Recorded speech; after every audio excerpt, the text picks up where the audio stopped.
Hi friends, இன்றைக்கி சிம்பிளான cauliflower fry தான் பார்க்க போகிறோம். இதுக்கு ஒரு பாத்திரத்தில் தண்ணி சேர்த்து 1/4 டீஸ்பூன் மஞ்சத்தூள், உப்பு சேர்த்துக்கணும்.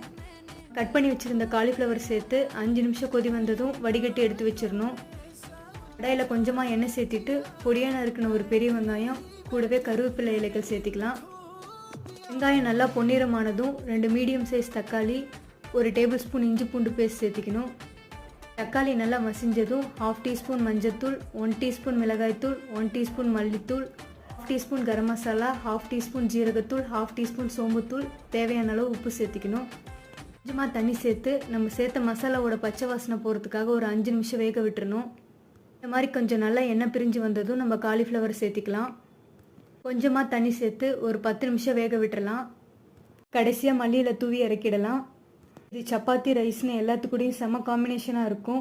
ட்ரை பண்ணி பார்த்துட்டு எப்படி இருக்குன்னு சொல்லுங்கள். இந்த வீடியோ பிடிச்சிருந்தா எங்கள் சேனலை சப்ஸ்கிரைப் பண்ணிக்கோங்க.